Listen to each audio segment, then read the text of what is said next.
안녕하세요. 네. 카이러스 영어 원장 이보영입니다. 이렇게 만나뵙게 돼서 너무 감사드리고 반갑습니다. 날씨가 많이 좋아진 것 같아요. 네. 이른 아침에 오시느라 고생 많으셨고요. 제가 이제 토킹스타 초등 이제 설명회가 있고 또 중등부도 있고 이렇게 설명회가 초중 중심으로 설명회가 이어지는데 특별히 오늘 토킹스타 대표님께서 오셔서 토킹스타 이제 스피킹 관련해서 이제 설명을 자세히 해주실 거예요. 잘 들으시면 너무 유익한 시간 되실 거고 혹시 초등 자녀가 아니더라도 들어보시면 정말 유익할 거라고 생각합니다. 토킹스타의 강가람 대표님 소개해드리겠습니다.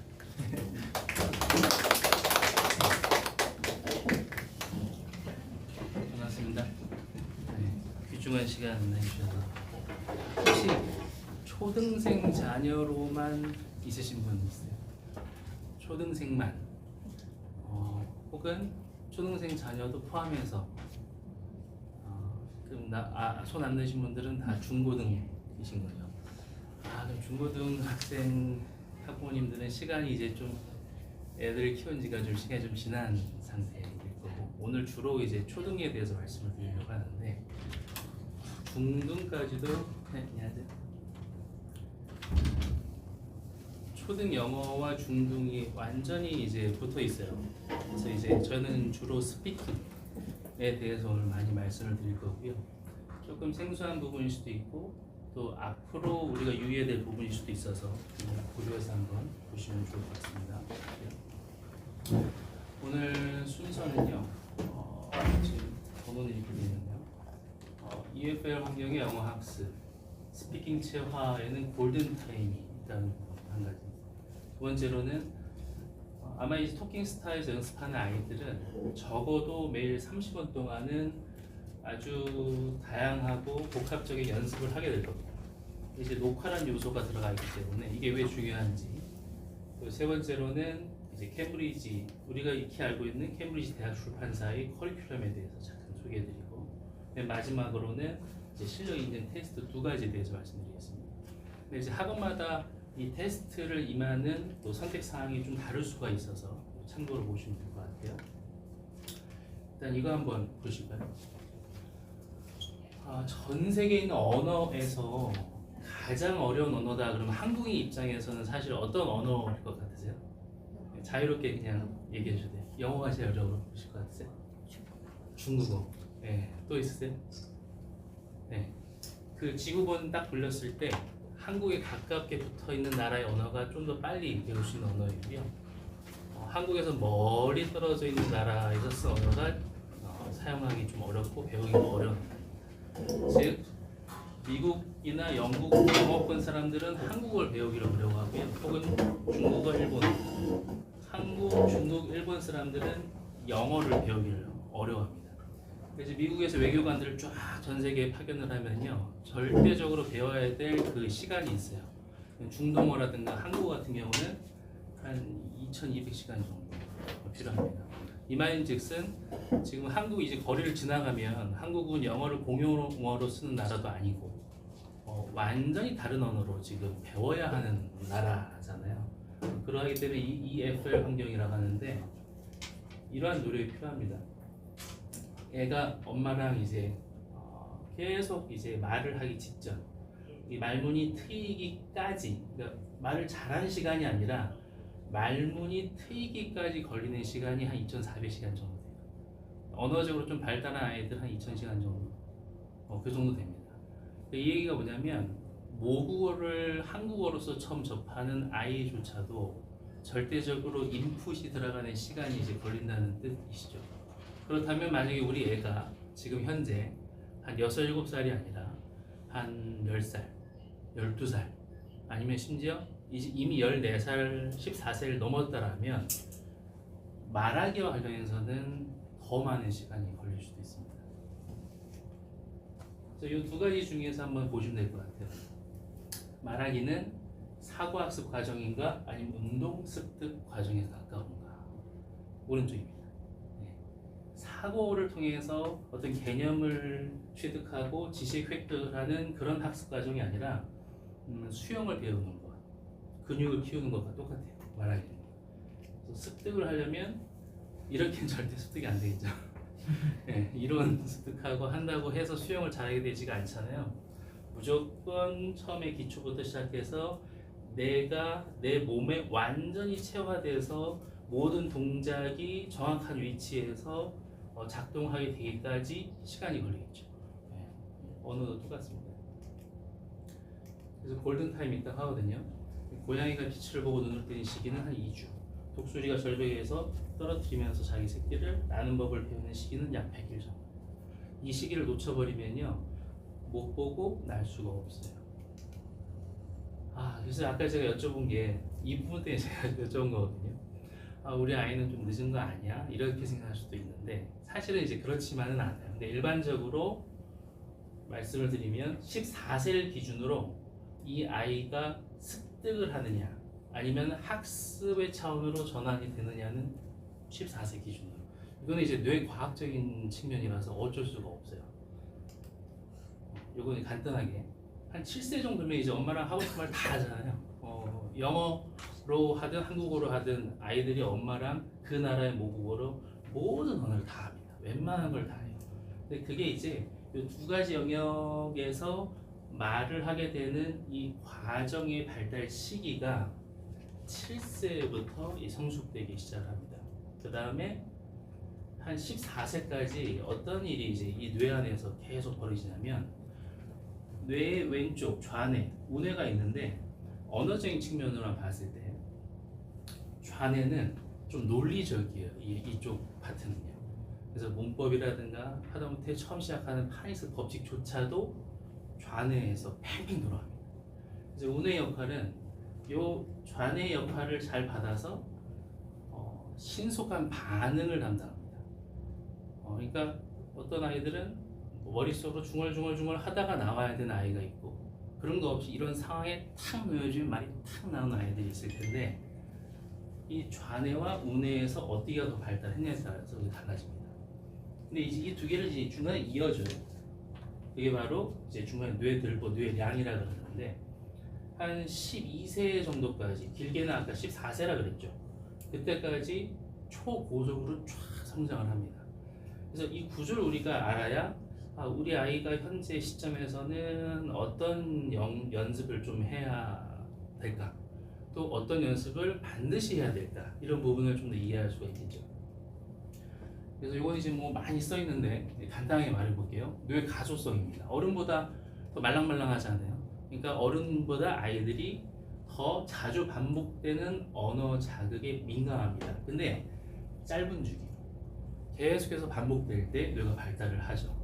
두 번째는 작업 기억이 장기 기억으로 변경이 되는데 계속해서 반복적인 노출, 사용이 이루어지면은 결국에는 이 장기 기억으로 저장되면서 아이가 영어 이 표현이 자연스럽게 떠올리게 되는 이 과정입니다. 세 번째는 이제 자동화입니다. 아까 그 학습이냐 습득이냐 이제 비교를 했었잖아요. 결국에는 이 아이가 말하게 되기까지는 생각을 해서 말하는 게 아니에요. 이 환경에서 이미 체화되어 있는 무의식적으로 습득된 언어가 나오는 과정이죠. 이제 네 번째 이 부분이 발달했기 때문에 그래요. 발음 및 근육 기억. 그 혀의 위치가 한국어와 영어는 완전히 다르잖아요. 어떤 포인트의 그 발음은 이 혀 위치가 완전히 달라서 이미 이 근육 속에 기억이 되어 있어야 됩니다. 혀, 입술, 성대가 아우러지면서 나오는 거죠. 그러면 1번부터 4번까지 한 6세, 7세, 8세에서 14세까지 연습이 쫙 됐을 때 마지막으로 방해하는 아이가 있어요. 감정입니다. 감정. 그러니까 이제 누군가 앞에서 말하기를 되게 두려워하거나 어려워하거나 이런 부분인데 자신감입니다. 결국에 같은 표현을 쭉 반복하면서 훈련이 된 아이들은 자신감이 있어요. 그래서 실수에 대한 두려움이 없습니다. 그러니까 이제 원어민 수업을 하는 아이를 관찰해 보면 쫙 나뉩니다. 너무 원래 잘하는 아이인데 원어민 앞에만 가면 말을 못해요. 5번 때문에 5번 때문에 실수할까봐, 내가 좀 잘못 말하면은 좀 창피할까봐. 근데 한 2년 정도밖에 되지 않았는데 어떻게든 틀린 말을 이어가는 아이들이 있어요. 이 아이는 5번 감정 여과 장치 낮추기. 이게 아주 제대로 된 아이예요. 누가 더 나중에는 더 많은 결과물이 올 것 같으세요? 네. 이런 아이들이 훨씬 더 좋은 결과를 얻어갑니다. 그래서 중요한 게 이제 연습이에요, 연습. 그러니까 사실은 이건 진리입니다. 우리 어른이나 아이나 영어든 중국어든 아니면 다른 어떤 나라의 언어를 배운다 할지라도 인풋이 없으면 아웃풋이 나올 수가 없잖아요. 근데 문제는 이 인풋을 뭘로 해줄 것이냐. 예요. 지금 여기 제가 오다 보니까 학원가에 엄청 많은 학원들이 쫙 있잖아요. 그럼 이제 주로 이제 학원들에서 말하는 것들이 있습니다. 영어만 놓고 보면 우리는 원서 읽기 라이브러리 도서관을 운영하면서 원서 읽기를 많이 신경을 쓰는 학원입니다 라고 하는 데가 있고, 어떤 데는 요즘에는 라이팅을 되게 중요하게 생각을 하니까 라이팅 하죠. 근데 이제 저희 같은 경우는 듣기 말하기를 많이 이제 강조합니다. 근데 물론 이 순서가 있어요. 읽기가 되어야 또 듣기가 되어야 말하기는 맨 마지막에 저 끝에서 따라옵니다. 그러니까 이 아이가 정말 1년, 2년 훈련을 많이 했는데 왜 말하기가 안 되지? 라고 하면 얘는 아직 따라오고 있는 중이어서. 그러니까 인풋이 계속 들어가는 과정 중에서 아웃풋이 나오기 때문에 이제 그 과정을 좀 기다려줘야 되는 거죠. 그래서 힘든 과정입니다. 루틴이 상당히 중요해요. 그래서 어떻게 이제 해야지만이 가능할까를 봤는데, 두 가지 중에서 수업 방식을 한번 그림을 보세요. 이 전통적인 방식은 이렇게 수업을 하는 겁니다. 이렇게 앞에서 칠판 하나 놓고 아이들 문제집 쭉 풀고 그거에 대해서 교사가 설명을 하고, 이게 이제 전통적인 강의식 수업이에요.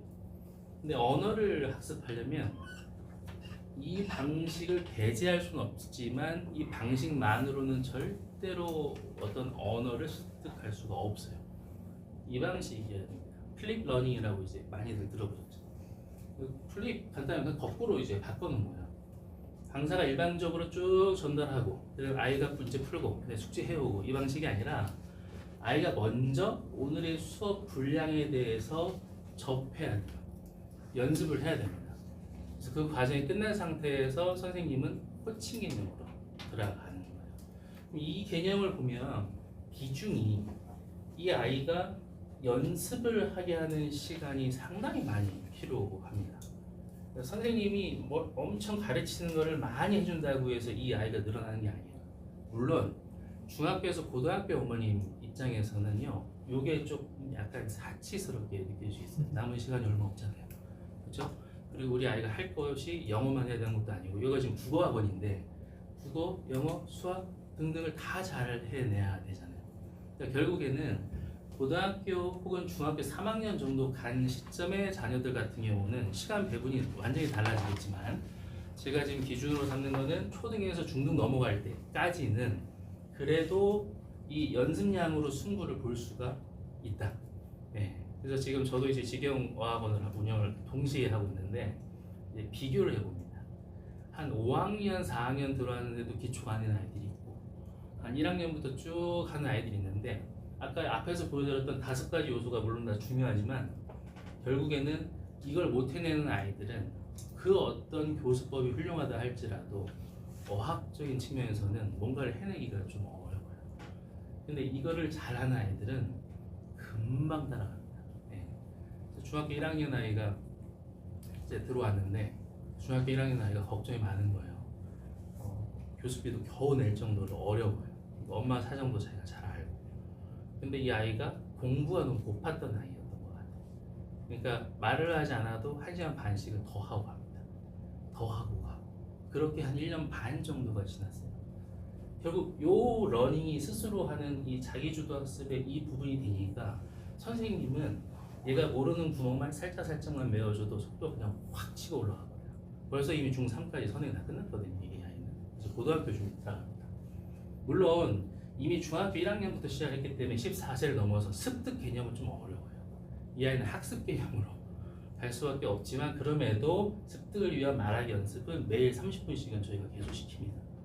그러니까 내신이나 고등학교 과정이랑 전혀 상관없는 습득 과정이지만 이 아이의 감각을 계속 훈련시키는 측면에서는 중학교까지는 저희들이 계속 연습을 동시에 시킵니다. 그래서 요건데 지금 시간 관계상 제가 사이트는 10시간 없을 것 같아요. 그래서 이제 저희 학습의 토킹스타 프로그램을 여기 이제 도입을 해서 이제 가르치시면 담당 선생님이신 어디? 네. 아 담당 선생님. 네. 하시면 처음에는 어른의 방식과 아이의 방식은 똑같아요. 영상을 봐요. 어른들은 뭐 옛날에 뭐 프렌즈를 본다, 뭐 미드를 본다 이렇게 하잖아요. 똑같습니다. 근데 미드 한 편을 통으로 보면 안 되고 다 잘라야 돼요. 요즘에 이제 예를 들어서 겨울왕국이라든지 예전에 또 애들이 좋아하는 인사이드 아웃 2 같은 좀 이렇게 애들이 볼만한 프로그램을 90분짜리면 그거를 한 10에서 12등분으로 나눠요. 그래서 내가 이해 가능한 영상을 한국어로 먼저 봐도 좋아요. 그 다음에 이걸 쪼개놓은 상태에서 그 안에 있는 문장 5개, 10개 혹은 15개를 쭉 보고 단어 학습을 하고 그거를 문장을 다 뜯어가지고 하나, 둘, 셋, 넷, 다, 일곱, 여덟 가지 방법으로 똑같은 문장을 연습을 해야 합니다. 왜 이렇게 8가지씩이나 필요할까요? 10가지여도 되고 사실 5가지여도 돼요. 근데 문제는 애들이 집중력이 흐트러집니다. 우리가 30분, 1시간 동안 계속 5개 문장, 10개 문장을 달달달달달 하면은 어른 두기 쉽지가 않아요. 사실은 그래서 똑같은 문장을 자 의미 단위로 끊어서 읽기 연습해볼까? 그 다음에 통문장으로 말해볼까? 그 다음에 외국인 언어민 음성을 들으면서 그림자 따라하기, 쉐도우 들으면서 말로 계속 따라가는 연습이 또 들어가 있어요. 이 프로그램에는. 그 다음에 WPM 이게 속도 측정인데 영어를 못 알아듣는 혹은 대화가 안 되는 가장 핵심적인 요인은 속도를 못 따라가요. 원어민이 말하는 이 속도를 못 따라가요. 글로 보면 알겠는데 들으면 모르겠는 거죠.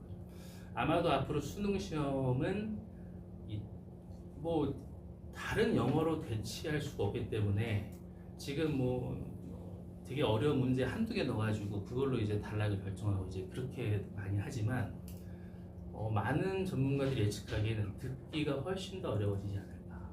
네, 듣기 문제가 지금으로서는 그 방법밖에 답이 없죠. 그래서 그걸 해내려면은 이 속도를 잘 따라야 되기 때문에 요거 연습하는 거. 네, 정확도를 측정해서 몇 %가 원어민에 일치하는지를 알려주는 거. 동시통역 이게 마지막 핵심이에요. 이거를 다 거치면 한국어 스크립트를 보면서 똑같은 걸 영어로 말을 할 수 있게 하는 연습. 요거를 5개 문장만 하는 거예요. 5개 문장. 매일매일. 그 다음에 마지막에 속도 체크하고 녹화를 해서 엄마에게 전송까지. 그러니까 이제 듣기 말하기를 체킹할 수 있는 방법이 학부모 입장에서는 없어요. 근데 이제 거의 유일한 방법은 일주일에 1개에서 2개 정도 내 핸드폰으로 날라오는 녹화 영상입니다. 그러니까 지금 꼭 녹화가 아니라도 녹음이라 할지라도 한국에 있는 모든 어학을 통틀어서 가장 효율적인 맨 마지막에 체킹 방법은 녹음해서 들어보고인데 우리는 이거를 녹화로 바꿨어요. 말하고 있는 이 아이의 표정, 자신감, 태도 이런 걸 다 볼 수가 있으니까요. 그래서 요건데 이게 지금 슬라이딩에서는 아마 구현이 안 될 거라서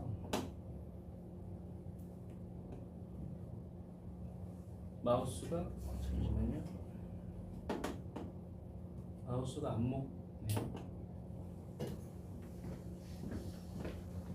마우스 포인트가 요거죠? 네. 아, 네. 네. 소리가 나오고. Be quiet, but you are too noisy. So 이 아이가 be 이제 careful. ABC mouse. 배우고 6개월. The lion is sleeping. You are too noisy. You woke me up. Oh, I'm sorry. I didn't mean to. Please let me go. I help you someday. I don't need help. Go away. Help. Somebody help me. I help you. And thank you, mouse. You are small, but you are a big help. 이 틀리잖아요. don't, didn't 이거 구분 안 되고 문법적인 거는 이해를 못할 나이죠. 6개월밖에 안 되는데 어떻게 이해를 합니까? 근데 중요한 건 ABC에서 시작을 해서 6개월 정도 지나면 5문장에서 6문장 내가 학습한 거 정도는 한국어를 보면서 읽을 수 있어야 되고 영어를 보면서 당연히 읽을 수가 있어야 된다. 그러니까 결국에 영어는 되게 불완전한 언어예요. 사이트 워드. 그러니까 한글 같은 경우는 보면 보는 대로 글씨를 읽어낼 수가 있는데 영어는 그게 불가능합니다. 한 50% 정도가 도대체가 어떨 때는 이렇게 읽고 어떨 때는 이렇게 읽는 거가 단어가 다 달라지니까 원어민들도 사실은 틀려요. 예. 그렇기 때문에 눈으로 봤을 때 이 문장을 평소에 습득된 자기의 그 체화된 부분으로 그대로 읽어내는 힘이 있어야 되고, 이때부터 연습이 잘 안 되면 중학교, 고등학교 가서도 발음을 엉망으로 읽습니다. 예. 애들 이제 시켜보면 가관인 경우가 너무 많아요. 읽기가 제대로 안 되고 이 발음을 어떻게 해야 될지 몰라서 멋대로 읽어서 그냥 외워버려요, 단어를 그냥. 그렇게 되면은 좋은 성적을 거두기 어렵죠. 6개월 더 지난 시점에서 한 7개월 지난 시점인데, Mom, how's the weather? It's raining. It's good for you, my son. Mom, how's the weather? It's sunny. It's good for you, my son. 제가 상담을 할 때 6개월치를 비포 앤 애프터 영상을 보여주면서 계속 상담을 해드리거든요. 중간중간에 학부모님들 오시라고 해서 한 분 한 분을 다 상담을 하는데, 이렇게 하면서 이 아이가 현재 어떤 위치에 있는지를 이제 측정을 해볼 수가 있겠죠. 연습을 말로 하는 경우와 눈으로 읽어내면서 한 케이스가 이제 거기서 차이가 이제 쫙 벌어지기 시작합니다. 그래서 이제 저학년 같은 경우는 이제 캠브리지에서 나온 슈퍼사파리 프로그램으로 배우게 될 텐데, 사실 이제 이걸 어떤 식으로 배우는지는 학원마다 다 이제 다르기 때문에 저는 이제 표준 안에 대해서 말씀을 드리면, 반갑게 이제 인사를 하고 노래를 부르고 TPR 몸을 써서 영어를 같이 배우고, 그다음에 노래를 노래 한 번 더 부르고 스토리 짧은 스토리 같이 배우고, 그다음에 파닉스가 계속해서 강조가 되면서 thinking 스킬. 요즘에는 이제 크릴 학습법이라 해서 영어가 그냥 언어로만 끝나는 게 아니라 그 안에 여러 가지 다양한 뭐 미술, 과학, 역사 같은 교과 내용이 이제 들어가 있어야 돼요. 이제 그렇게 해서 같이 배우고 워크북 풀고 마지막에 숙제까지. 지금 요거가 주가 아니잖아요. 보시면 맨 뒤 끄트머리에 있죠. 저학년 같은 경우는 이런 식으로 배우게 됩니다. 체화되는 과정이 들어가죠. 이제 고학년 같은 경우는 좀 생소한 개념일 수도 있는데, 2022년 초등 영어 교과 과정 배정 보시면 이제 교육부에서 신경을 이제 쓰는 거죠. 이제 우리 아이의 영어 교육은 어떻게 가야 할 것인가. 이제 모든 영어는 실용영어로 바뀌었습니다. 이제 대한민국의 모든 과정은 실용영어로. 물론 이제 시간이 걸리죠. 이 아이들이 자라서 그 다음에 중학교, 고등학교까지 가서 수능까지 어떻게 바뀔지는 아직은 예측할 수는 없어요. 그래서 제가 아까 조심스럽게 예측한 거는 듣기는 좀 어려워지지 않을까라고 이제 말씀을 드렸잖아요. 이거를 준비시켜 주는 건데, 이 실용영어를 이제 학습을 할 때 있어서 기준이 있어요. CEFR이라고 이 아이의 단계를 나누는 요 레벨입니다. 레벨. 간단히 말씀드리면 A1부터 C2까지 가는데, 적어도 우리 아이가 고등학교를 졸업해서 유학을 간다, 아니면 대학을 한 1, 2년 다니다가 유학을 간다 했을 때 적어도 학사 과정을 밟을 수가 있어야 되잖아요. 수업을 영어로 했을 때 알아들을 정도. 물론 이제 카이스트나 서울대 학생 아이들 정도 되면 다 가능하죠. 영어로 엄청 열심히 해서 수업을 진행하는데 전혀 무리가 없는 수준. 이 수준이 이제 B2 정도입니다. 한국에서는 토익도 있고 토플도 있고 여러 가지가 있는데, 바깥으로 한 발짝만 나가면 별로 인정 못 받아요. 외국에서는 너 영어 몇 점 정도에 어느 정도 수준이야 했을 때는 무조건 CEFR 기준으로 레벨을 물어봅니다. 그래서 우리 아이가 A1부터 프리 A1부터 시작을 해서 이 개수학 프로그램을 통해서 저희 목표는 한 B1 정도 능통하게 회화가 될 수는 없어요.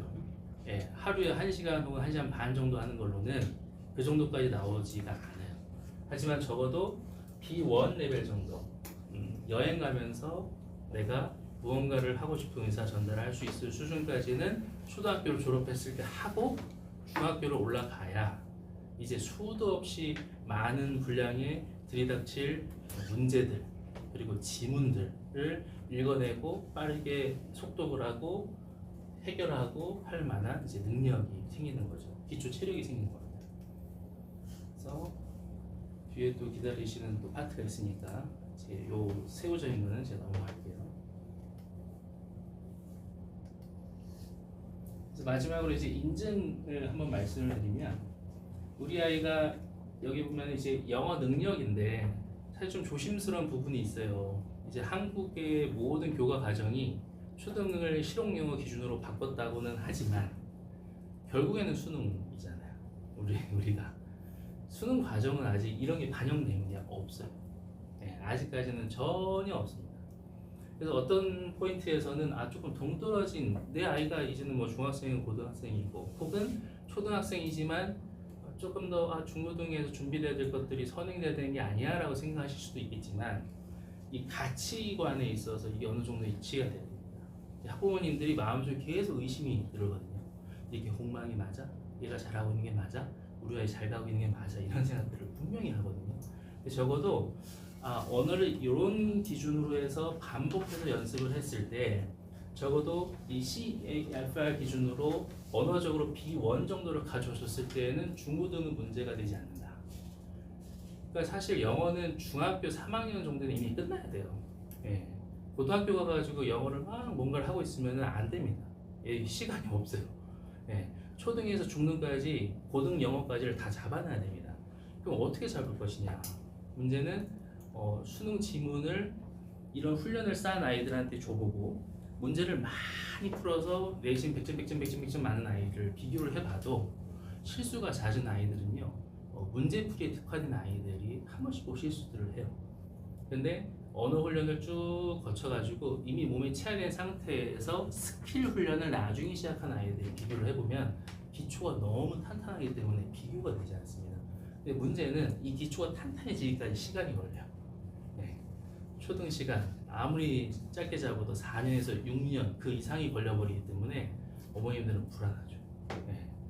그래서 대형 어디를 보낸다든가 조금 더 수능과 내신에 특화된 쪽으로 보내보지만 이 아이가 시간은 많이 들어가는데 정말로 발전을 하는지는 확답을 할 수가 없어요. 네. 상위 10% 아이들 외에는. 그래서 제 이제 목표는 상위 10%만이 아니라 모든 아이들이 전반적으로 이 과정을 거쳐서 영어를 받아들이는 태도에 있어서 스펀지처럼 그 어떤 어려움이 나온다 할지라도 쑥쑥 받아들일 준비를 시켜주는 과정이기 때문에 이 초등 시기에 영어 학습을 시키는 분들은 반드시 앞에 나왔던 이 반복 훈련 과정이 필요합니다.